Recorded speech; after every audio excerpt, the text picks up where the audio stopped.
buenos días televidentes de Hable Como Habla, Televisión Digital. Les saludamos en vivo, en directo a esta hora. Les saludamos acá desde el Centro Regional de Noticias en San Pedro Sula. Estamos ubicados en el centro, en la Plaza Nova o Nova Plaza, aquí en San Pedro Sula, Boulevard del Norte, salida Puerto Cortés. Les saludamos esta mañana en la capital industrial del país, con un sol ardiente en San Pedro Sula a esta hora.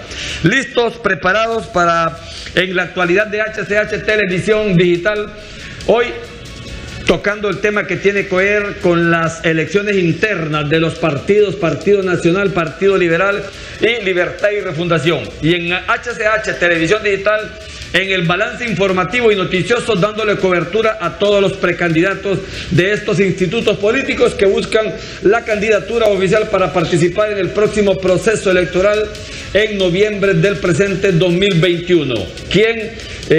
Pues aspirantes a administrar o a gobernar la ciudad de San Pedro Sula. Hoy, en esta primera media hora, conversaremos con un hombre ya conocido, un profesional del derecho conocido en San Pedro Sula. Fue fiscal del Ministerio Público, servidor del Estado.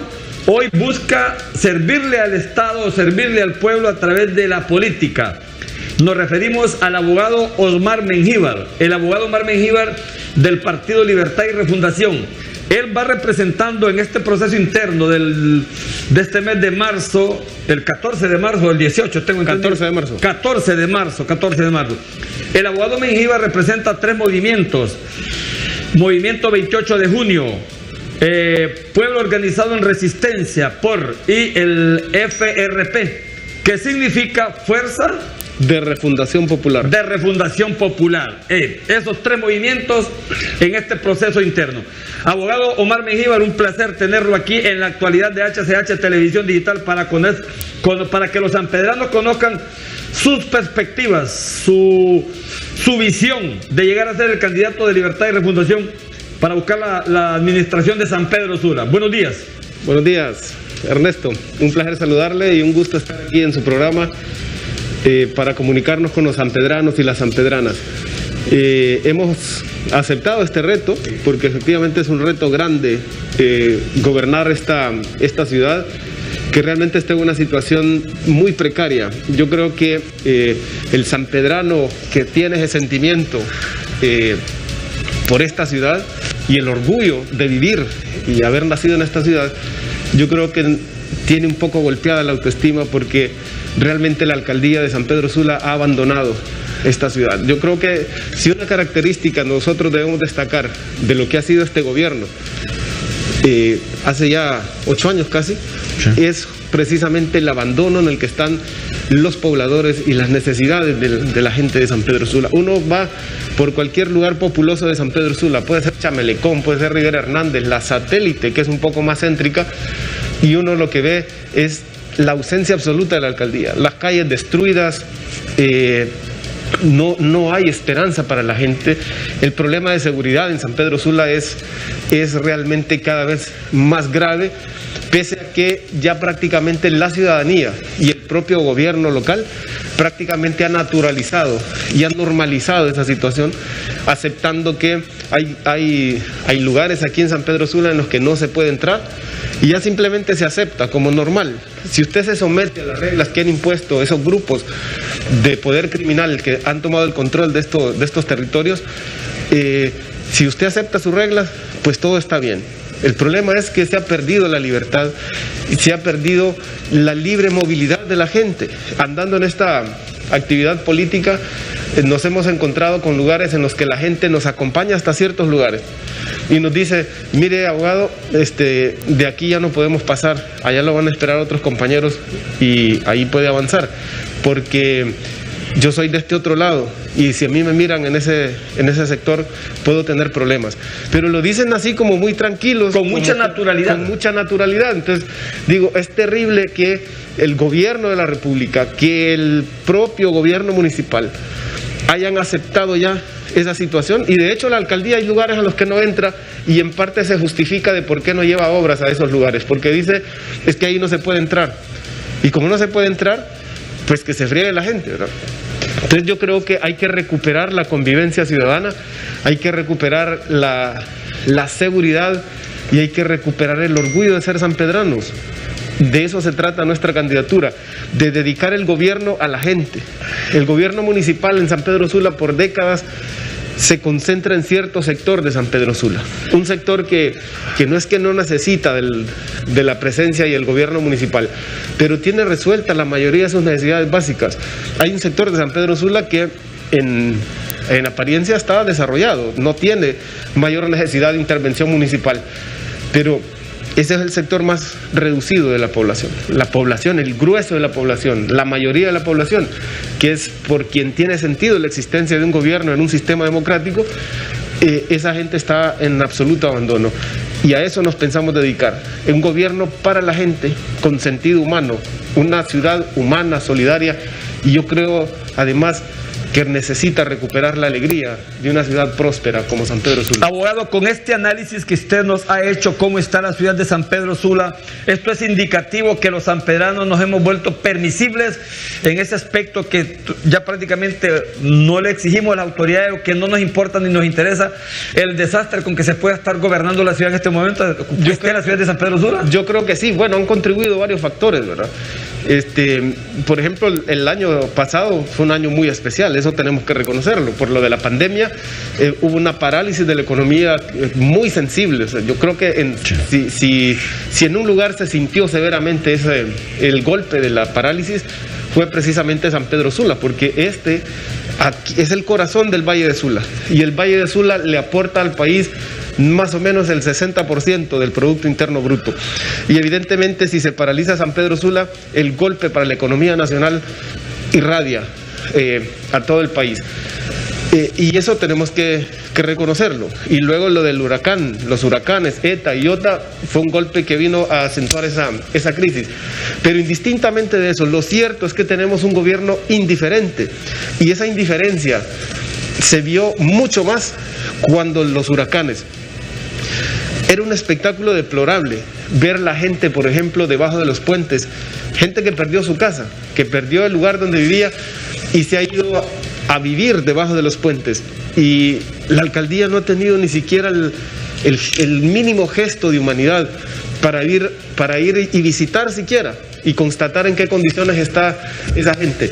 Me parece inaudito que eso haya ocurrido, que haya gente, por ejemplo, que está en las medianas que van hacia la salida de la Lima, aún todavía están ahí, permanecen, y que la alcaldía como que no existe esa gente, o sea, como que no se ve, como que es invisible, y no tener un mínimo sentimiento de humanidad para estas personas. Yo creo que eso retrató de manera definitiva la clase de gobierno que tenemos y que debe ser sustituido inmediatamente. Es urgente para San Pedro Sula recuperar ese sentido de humanidad, de solidaridad, de empatía por la gente, que es lo que necesita y debe caracterizar a un gobierno. Ahora, vamos por parte, abogado Mengíbar. Estamos a las puertas de un proceso interno de estos partidos políticos, en el caso de Libertad y Refundación. Usted tendrá que someterse a este proceso interno y ganar las mismas para poder ser el candidato de Libre en San Pedro Sula. ¿Cómo está su fuerza política al interior de Libertad y Refundación? Un partido político que yo sigo creyendo que quien lo maneja o quien tiene todo ahí el poder político es don José Manuel Zelaya y doña Xiomara Castro de Zelaya. ¿Cómo está el abogado Omar Mengíbar al interior de este partido político, al margen de que va representando 3 grupos en el mismo? Mire, yo creo que la garantía del triunfo la da el trabajo, la organización, el compromiso, la disciplina, la planificación, pero yo creo que la candidatura nuestra, modestia aparte, parte con una ventaja, y es que nuestra candidatura está respaldada por las fuerzas políticas internas que fundaron el partido, que nacieron con el partido. Hablo de la Fuerza de Refundación Popular, hablo del Movimiento 28 de Junio y el Movimiento Pueblo Organizado en Resistencia, que son los movimientos más fuertes del partido, los que tienen mayor nivel de organización y mayor respaldo de base popular en el partido. Ese solo hecho ya nos coloca en ventaja. Pero evidentemente en política ocurre que no siempre 2 más 2 es 4. Y la única garantía, insisto, de triunfo, de éxito, es el trabajo, es la persistencia, es la disciplina, la organización. Y en eso trabajamos todos los días para lograr la candidatura. Desde esa perspectiva, sentimos la seguridad de que vamos por el camino correcto, que vamos por el camino del triunfo y de la victoria. Y eso se va a reflejar el 14 de marzo, que estamos próximos, ya creo que 15 o 16 días nos hace falta. Comúnmente en Libre siempre se ha conocido este partido por poner a las personas de dedo, de decir, vos vas a ser el candidato, tú serás diputado, etcétera. Conducta política que ha estado acostumbrada el partido de gobierno. Libre no va a ser así en este momento, en este proceso electoral. Mire, va a ser unas elecciones internas limpias, abogado. Esa es una característica de la política nacional nuestra, son vicios y son prácticas que deben ser superadas. Le cuento que la candidatura nuestra surge de un proceso inverso. Normalmente quien es candidato es una persona que tiene la aspiración personal de serlo, y más que la aspiración, la ambición de ser candidato. Y alrededor de esa ambición organiza un movimiento. Y según la fuerza que logra el movimiento que organiza, disputa entonces esa posición. En el caso nuestro surgió al revés, fíjese, aquí primero se organizó el movimiento, porque la iniciativa de hecho surgió de algunas organizaciones sociales, como organizaciones de trabajadores y otras, que tuvieron la inquietud de formular un proyecto para San Pedro Sula, de rescatar la alcaldía de San Pedro Sula. Y estas organizaciones sociales se lo plantearon a diferentes dirigentes del partido, que resultaron ser de corrientes diferentes, acogieron la idea, y una vez que sentaron las bases de cómo debería funcionar este movimiento y que consolidaron una estructura, se dieron a la tarea de buscar candidato, y fue cuando me propusieron a mí. No fue que a mí se me ocurrió ser candidato, sino que el movimiento ya organizado empezó a buscar candidatos considerando varios prospectos, entre ellos estaba yo. Finalmente quedé yo elegido en una asamblea que ocurrió el 7 de octubre del año pasado, y entre dos postulaciones, una compañera y yo, se llevó a votación y la asamblea decidió que yo fuera el candidato. Entonces, eso de que ser un candidato impuesto, en esta ocasión al menos no ocurrió así.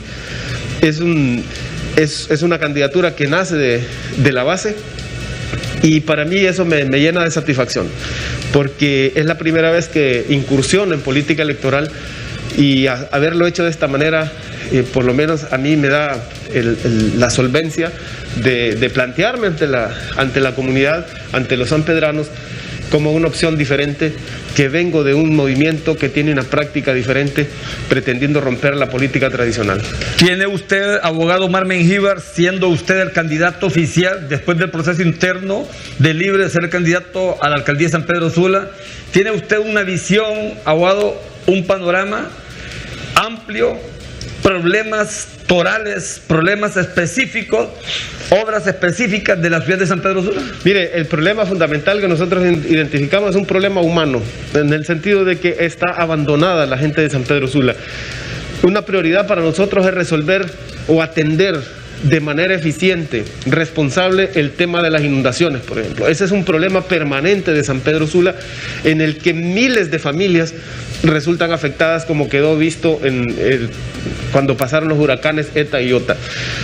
San Pedro Sula tiene incluso estudios realizados, cuenta la alcaldía con esos estudios de cómo disminuir estos riesgos, porque el riesgo de inundación es permanente en San Pedro Sula, siendo un valle la exposición a las inundaciones es permanente. Por eso lo que se puede hacer y se debe hacer es mitigar, incluso en algunos casos eliminar el riesgo de inundaciones, haciendo las obras que se requieren. Y como les decía, ya están los estudios. Por ejemplo, San Pedro Sula, lo primero que debemos hacer es tener un plan maestro del manejo de aguas lluvias. Eso necesitamos hacerlo. El sistema de disposición de aguas pluviales en San Pedro Sula tiene más de 50 años y evidentemente está colapsado.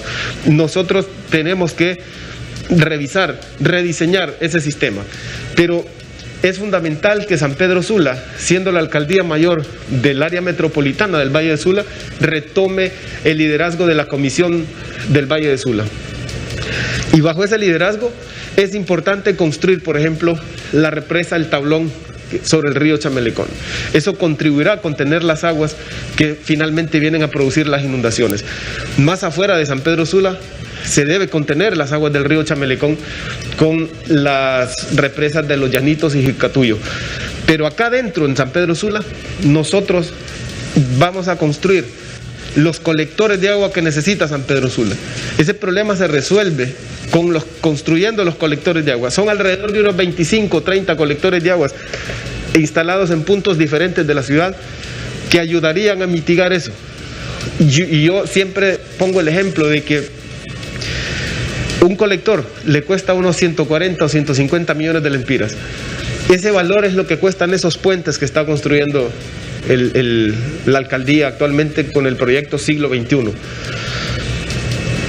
Y aclarando también que estos puentes no son obras de la Municipalidad de San Pedro Sula. No, es por el proyecto Siglo XXI que usted y todos los que tienen vehículo acá en San Pedro Sula pagamos como impuesto adicional.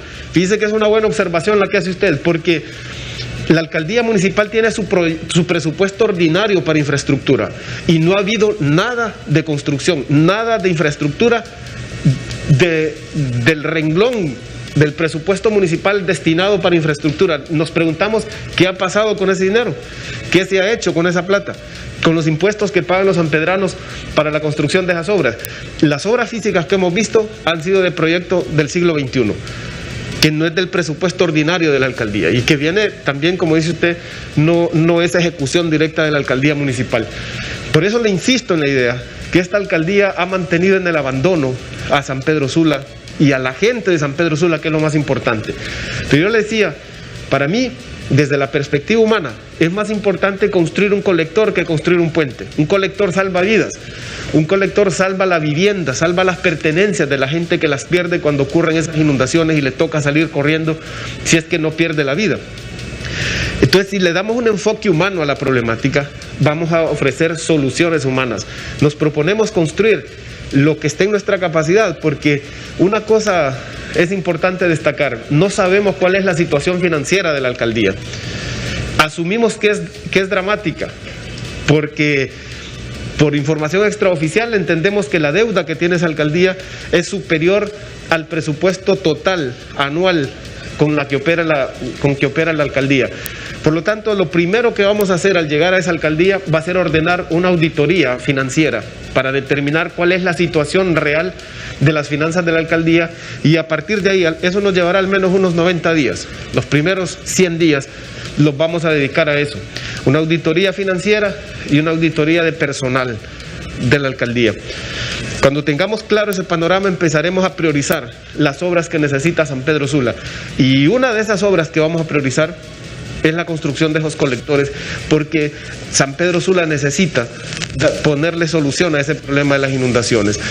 Eso aleja la inversión, eso devalúa a la ciudad, el valor de la ciudad en perspectiva de inversión de los empresarios que quisieran invertir, extranjeros o nacionales, devalúa el valor de la ciudad por eso de las inundaciones.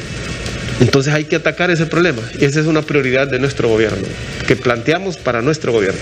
Siendo San Pedro Sula la ciudad más importante en cuanto a la generación de empleo, en cuanto a la estabilidad económica, el rubro de la maquila, acá está el 80, el 90% en la costa norte, genera el 66-70% del Producto Interno Bruto y toda esta situación. Abogado, ¿usted considera que en los últimos años está abandonada la ciudad? Totalmente, yo le insisto en eso. Mire, es cierto, hay maquila acá, pero aquí a cada rato escuchamos que se van las maquilas y necesitamos generar empleos dignos. La maquila no siempre le ofrece un empleo digno, le ofrece trabajo y práctica casi de esclavizante. Los salarios que paga la maquila son salarios deprimentes. Son muchas las mujeres que trabajan ahí, la mayoría son madres solteras, que les toca pagar quien le cuida a sus hijos mientras van a trabajar, que les toca pagar un cuarto donde vivir, que les toca pagar su comida separadamente ahí en la maquila, porque entran, en la mayoría de los casos, entran a las 7 de la mañana o 6:30 de la mañana y salen a las 10 de la noche, que les obligan a trabajar en horarios corridos de manera ininterrumpida. Esas son como formas modernas de esclavitud. Yo creo que todo eso se tiene que revisar. Tiene que ver con políticas nacionales del gobierno central, desde luego, pero San Pedro Sula debe preocuparse por el bienestar de su gente y en función de eso tiene que tener la incidencia necesaria para que las condiciones en las que trabaja la gente en las maquilas sean también revisadas, sean humanizadas y sea entonces retribuido ese trabajo con un salario digno que le permita a las personas que trabajan ahí vivir con dignidad. Sí.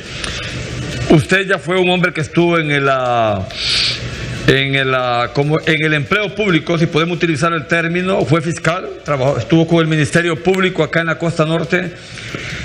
Asumo y percibo que no está buscando una candidatura solamente por querer llegar a ser regidor y llegar a vegetar ahí como muchos llegan, abogados, que se convierte en un círculo vicioso, regidor, vicealcalde, y que ahí están 8, 10, 12, llevan cantidad de años ahí.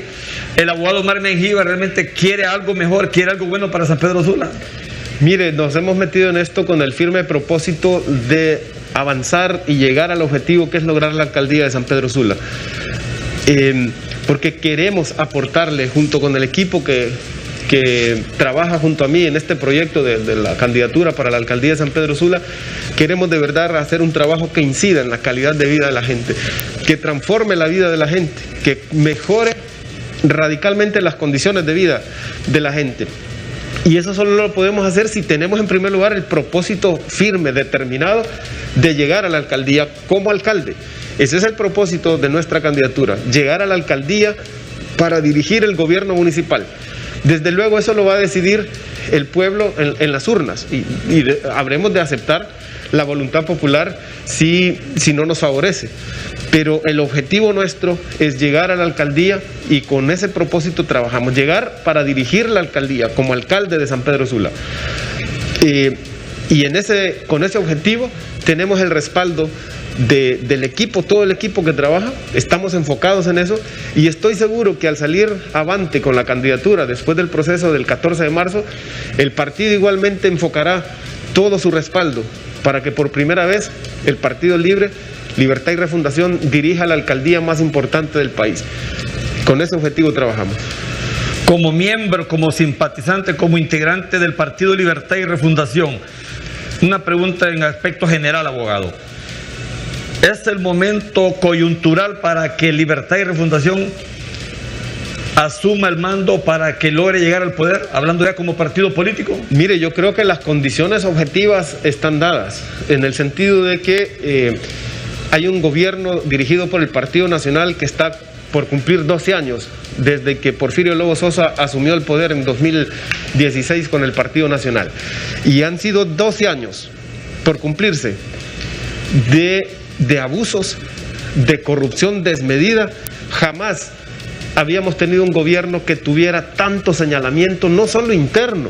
Lo más grave es que los señalamientos son internacionales y muy fundamentados, que nos reflejan que existe en el país ni más ni menos que una mafia criminal, una organización criminal que se apoderó del Estado para saquearlo, para abusar, para asegurarse impunidad. Sobre todo, descaradamente, el Partido Nacional, a través del Congreso, ha legislado cínicamente para asegurarse impunidad, cuando le prohíbe al Ministerio Público la posibilidad de investigar a los diputados y a los altos funcionarios del Estado, cuando le resta posibilidades de acción al Ministerio Público, cuando emite leyes específicas donde los exonera de responsabilidad penal, civil y administrativa, cuando le delega al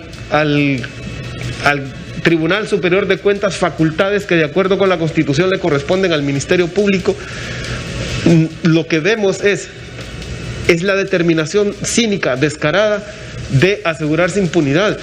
Pero además tienen el descaro de defender públicamente esas reformas legales como si fueran lo que el país necesita, convenciéndonos de que eso es lo que el país necesita, que el país necesita corrupción e impunidad. Es una distorsión absoluta de los valores democráticos, de los valores que inspiran el funcionamiento de un Estado, de una república.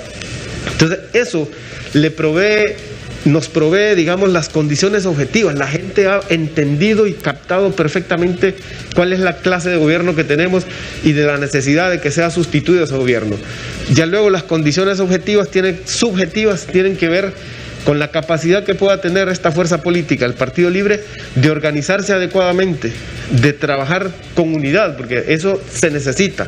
Un partido unido, convencido de que esta es la oportunidad, y yo creo que esos elementos también están en el Partido Libre, y a mí no me cabe la menor duda de que el próximo año este país va a ser dirigido por Xiomara Castro de Zelaya como presidenta de la República, que tendremos un Congreso mayoritariamente conformado por diputados del Partido Libertad y Refundación, y que las cosas comenzarán a cambiar en este país definitivamente.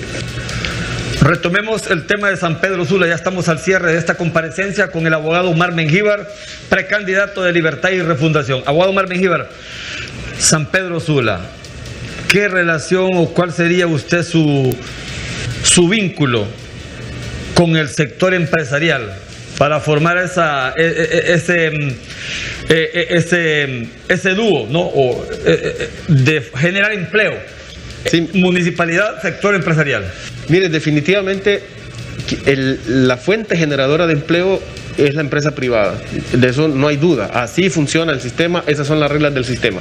La alcaldía no puede generar empleos, lo que puede hacer la alcaldía es generar o propiciar condiciones que le permitan al inversionista tener la confianza suficiente en un gobierno que en primer lugar debe ser transparente, en segundo lugar debe ser un gobierno anticorrupción absolutamente, y así lo proponemos, un gobierno contrario a la corrupción, de transparencia y eficiencia, y necesitamos desde luego con esas condiciones generarle la confianza suficiente al empresariado para que en alianza con la municipalidad podamos propiciar también las fuentes de empleo que necesita. Desde luego, esa alianza es necesaria, el buen entendimiento con la empresa privada es importante, es quien tributa y sostiene el presupuesto de la alcaldía en un porcentaje importante y determinante. Por ende, por supuesto que nuestra relación con la empresa privada será de cercanía, de colaboración, eso espero, por supuesto, eso esperaría yo de la empresa privada, y para eso vamos a propiciar las condiciones necesarias que le generen confiabilidad a la empresa en el gobierno municipal. Le doy un minuto para ese mensaje para todos sus simpatizantes del Partido de Libertad y Refundación. Bueno, quiero aprovechar entonces estos últimos instantes para decirle a la membresía del Partido Libertad y Refundación que estamos abocados a un momento histórico, a un momento que nos corresponde asumir la responsabilidad de rescatar este país. Y el primer paso tenemos que darlo el 14 de marzo, yendo a votar masivamente, movilizándonos todos, la familia, los amigos, los vecinos, motivarlos a que vayan a participar para tener una votación masiva, contundente, que le permita al partido encabezar cualquier esfuerzo de alianza, porque seguramente vamos a tener que conformar alianza con otras fuerzas opositoras actualmente para sacar a esa mafia criminal que gobierna el país y que lo ha desbaratado, ha destruido la institucionalidad, se ha robado el presupuesto nacional, y es la oportunidad que tenemos. Así que todos y todas a votar masivamente este 14 de marzo, que ya estamos próximos. Bueno, muchas gracias. Gracias, abogado, por atender nuestra invitación. Ha sido un placer, Ernesto. Estamos a la orden.